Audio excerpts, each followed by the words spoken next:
This weekend I had a relative over from Australia and she wanted a bit of advice. So she's seeing a dietitian in Australia. Now, a nutritionist and a dietitian are very different. And then for me, I'm integrative nutrition and holistic. So it's, again, different. So we all have different opinions on things. So you have to find the right nutritionist that works for you because we are going to say different things. However, so she wasn't happy with what the dietitian told her because she has PCOS. She's had it most of her life. The dietitian has told her that she's not allowed to have oat milk. So I agreed with her. Obviously, the research out there now all says that oat milk raises your insulin, and that is what you do not want to do when you have the condition of PCOS, polycystic ovarian syndrome. So I agreed. She was disappointed to hear what I said. She did ask me what kind of milks is she allowed to have. She's trying to limit dairy because dairy also raises your insulin. Oat milk raises your insulin. So I suggested to have full fat coconut milk, which is what I have. I also use almond milk as well to keep insulin down. Coconut is amazing for your hormones. So it also naturally helps to boost progesterone, which we need when we're getting older. And it helps to boost your thyroid.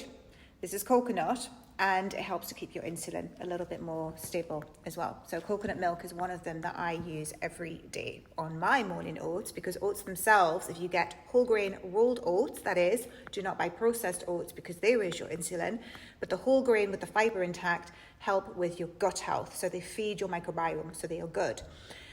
I use that coconut milk, keeps my blood sugar steady for at least 7-8 hours because that's how long I go before I then eat my lunch. If you are interested in making your own nut milks, I do have quite a few recipes in Health Empowerment, my recipe book.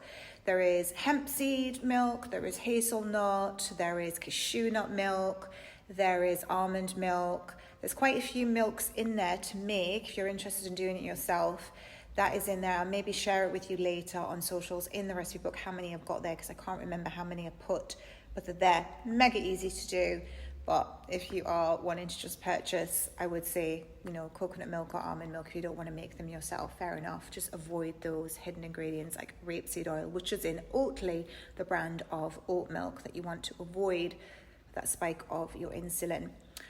So she's gone away. She took a copy of my book, Beauty in the Gut, because in there as well, I have one chapter on polycystic ovarian syndrome and how it is connected to your gut health. On my hormone course, there is also the chapter of PCOS and how to reverse it.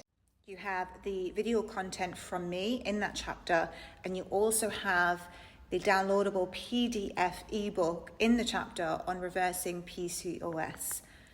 You can help your body heal itself if you give it the right ingredients. So with conditions of PCOS, it is about lowering your insulin levels. You also have estrogen dominance, and you also have, of course, high testosterone, which is usually driven by too much sugar and dairy going into your system. And then you usually have high cortisol as well. So there's quite a few hormones that are connected to PCOS, which is why living more on a plant-based diet helps to lower the symptoms, because you are balancing your hormones through having more healthy fats in your diet, having more dark leafy green vegetables to lower your inflammation, to keep the cortisol levels lower. Of course, estrogen dominance, you need to be moving your bowels every day to eliminate estrogen, and your liver health is important as well. Remember that toxic estrogen builds up in our system through our liver and our gut. And if we aren't eliminating it through the liver, through those detox pathways, then it continues to stay within our system and just recirculates all of the time.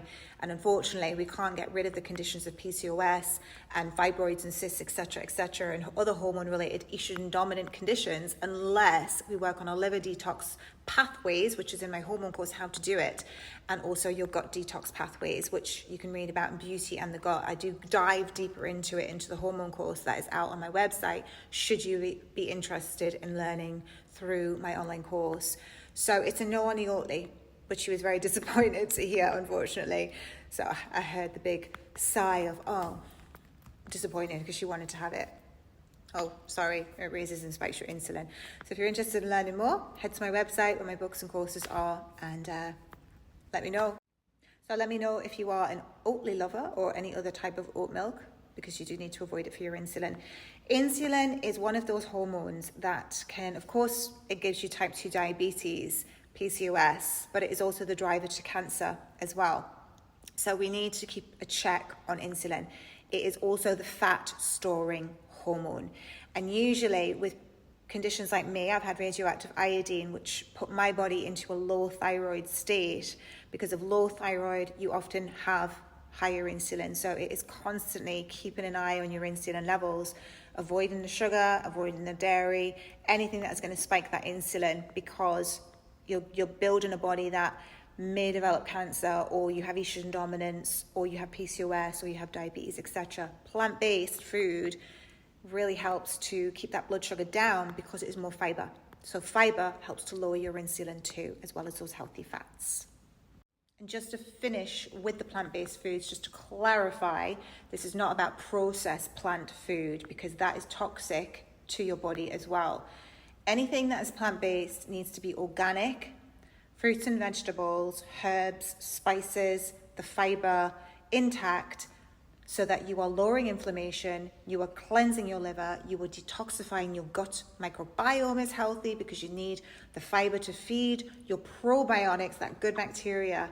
And if you're not looking after your gut microbiome, then that's where disease also creeps in. And what does your gut health rely on? It relies on fiber.